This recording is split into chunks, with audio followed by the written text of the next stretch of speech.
Welcome back to another episode of Rock Boys Football, continuing to take a look at the next week's slate and heading out to the Big Ten as Nebraska heads on the road to play Michigan State. And Nebraska just quietly taking care of business in the month of October, have won 3 straight, 5 out of their last 6, and under Coach Rhule's first year in Lincoln, have a chance to clinch bowl eligibility in early November with a win against Michigan State. And I feel like you just got to take a step back and appreciate what Coach Rhule has done with this program in his short time he's been in Lincoln. Right? This is an extremely impressive coaching job, not only in terms of changing the culture, but just the on-field coaching in terms of how many injuries this Nebraska offense has gone through the last couple weeks. And they're continuing to win games. They're modifying the offense to kind of fit the personnel it has. That's, I think, one of the most impressive things a coach can do. Coach Rhule's doing a phenomenal job. I'm really excited about this program. Now, before we get into the matchup, just want to say thank you to you guys, and especially the Nebraska fans. This is a program I got the quarter zip on right now. We talk a lot about it. You guys continue to show a ton of support. Some of the best fans in the entire country. Can't thank you guys enough. So if you do enjoy the content, consider subscribing to the channel. More importantly, would love to hear from you guys in the comment section as well. Predictions for this one, keys to the matchup. And without further ado, let's get into it. And I want to start with what is probably just the biggest mismatch that you'll see on the field this Saturday, and that is this Michigan State offense going up against the Nebraska defense that has been playing at a absolutely insane level. And you talk about the change of culture that's taken place. This Nebraska defense, how good they are coming up and tackling, how physical they are, how they're flying around the football field. This Nebraska defense doesn't even look recognizable. And a lot of these guys were guys who were playing last year as well. It's just the from a culture standpoint and what Coach Rhule and Tony White have done, this defense just feels different for Nebraska. Now, they're going up against the Michigan State offense that, I mean, the numbers are bad. You watch the film, it's not good. Really trying to find their identity on the offensive side of the ball, only scoring 14.1 points per game. That is 129th in the country. At the quarterback position, they kind of been quarterback roulette. They started out with Noah Kim.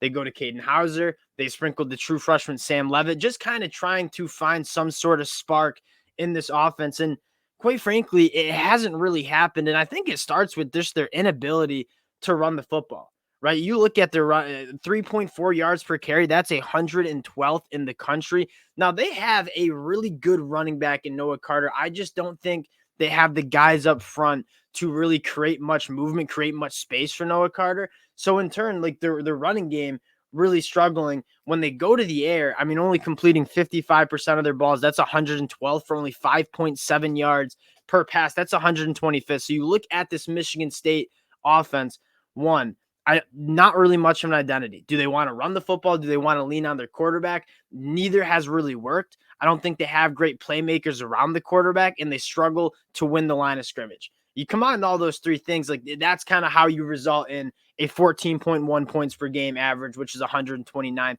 in the country. And unfortunately for Michigan State, like it's not going to get any easier against Nebraska. This defense travels, and you look at what Nebraska's done, especially the last couple weeks on the defensive side of the ball.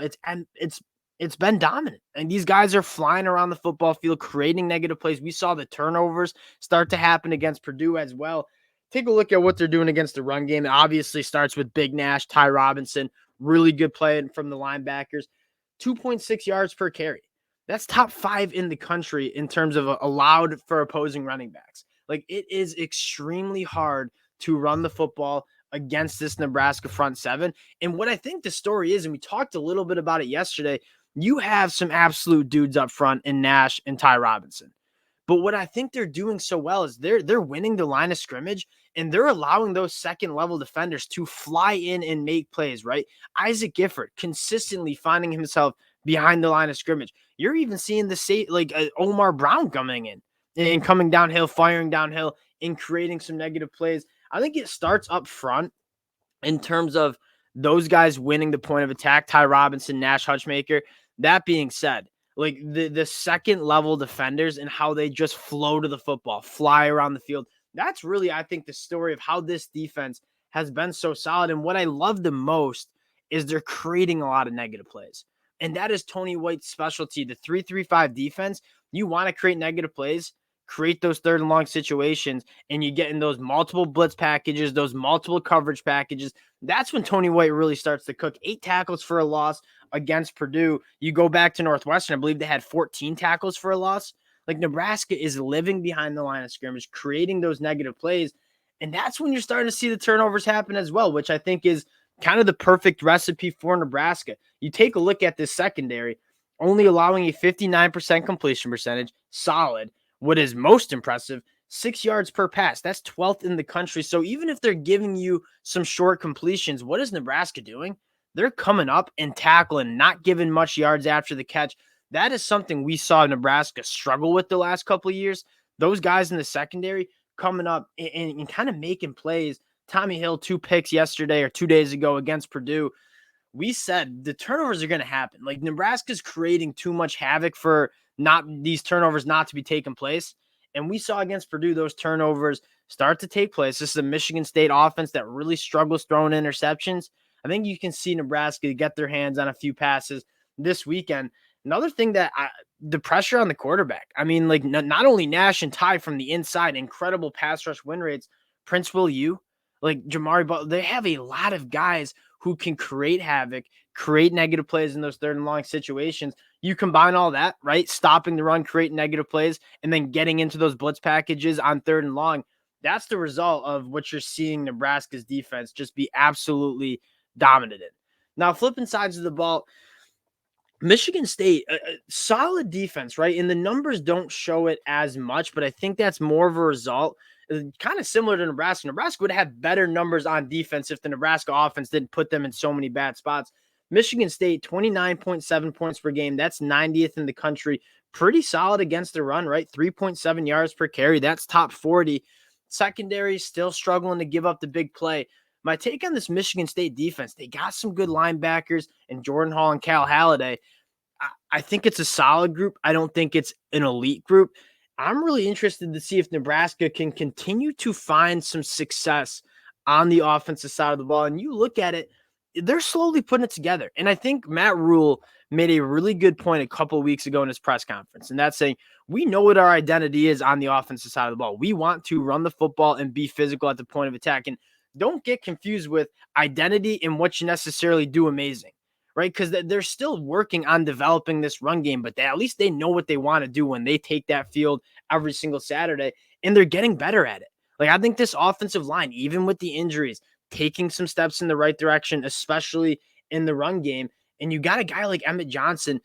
He's got some juice. And you talk about next man up. Emmett Johnson, I'm pretty sure, was working with the scout team heading into the year, right? When you had Gabe Irvin, Ramir Johnson, Anthony Grant. Anthony Grant has some fumbling problems. Obviously, Irvin and Ramir Johnson go out with injury. Emmett Johnson, just the epitome of next man up, and he has some serious juice in terms of making people miss at the second level and having that ability to hit the big play. Thought he played his best game. I thought the run game looked really solid. Now, you obviously have to continue to hold on to the football. Few things I have for this Nebraska offense that I'd like to see them continue to do better. One, obviously holding on to the football. We can get that out of the way really quick. Two, Henrik Harburg, I think he can run the speed option a little bit better than he has in terms of stretching it out, waiting for those defenders to commit and then going to the toss, or just getting it upfield. Sometimes I feel like he is a little indecisive in terms of whether I want to pitch it or whether I want to keep it. And that's probably resolved just not a ton of reps. Like, we didn't see this play the first couple of weeks of the season. They've gone to it more of late. They're probably still trying to get a feel of how they want that play to look. They've had a ton of success running that play, but there are some times where I feel like they're leaving some yards on the field because Henrik Harburg still a little bit indecisive on that pitch. In the passing game, like, they don't throw the ball that much. That's no secret. That being said, what's nice to see is they're hitting the big plays, right? When you want to run the football and increasingly running it more effective, like, safeties are coming into the box. They're starting to play the run a little bit more. Can you hit the big play? I don't need Nebraska's passing attack to be extremely efficient. I don't need Henrik Harburg to go 26 of 28 for 250. But if you can sprinkle in a few big plays like you saw against Northwestern, like you saw against Purdue, that's going to mean massive, massive things for this Nebraska offense. So in my mind, can we continue to see one or two of those explosive plays through the air? That's a really good recipe for this Nebraska team. They're not going to be winning games 45-42 in shootouts. That's not the identity of this team. That is not how the game flow of Matt Rhule wants it to be. And so if you can just sprinkle in a few of those explosive plays per game, I think this Nebraska offense is starting to get a little bit more into a rhythm and some confidence. And if they're not turning the ball over, like, this offense can move the ball and create some points on the scoreboard. Getting to the pick here, and I believe this line's sitting at Nebraska 3.5-point favorites heading on the road. And right now in Nebraska, there's some value from a betting standpoint on Nebraska, right? Because I feel like the numbers that Vegas have is like, yeah, it's not necessarily the pretty. They're playing with true freshman wide receivers, but they keep winning games. I think they're starting to continue to learn how to win games and close games out. They're going on the road with a chance to get to 6 wins against a Michigan State team that I'm not going to say is on quit watch, but this is a team that is really, really lost. Obviously, the coaching situation, but also on the field play. Like, there's not much to have a ton of confidence in this Michigan State team, but you look at this Nebraska team, there's a lot of reason to be confident that they go on the road and win this game. For that reason, give me Nebraska to cover the 3.5 points on the road. This is a team that is growing with confidence, getting better every single week. I'm kind of fired up to see what Coach Rhule can do towards the back half of this Big Ten schedule. I'll take Nebraska 3.5 points again. Appreciate you guys rocking with the boys. I have a blast taking deep dives into all these games. The amount of support y'all show, it really does mean a lot. So if you do enjoy the content, consider subscribing to the channel. Appreciate you guys, and we'll talk to y'all later.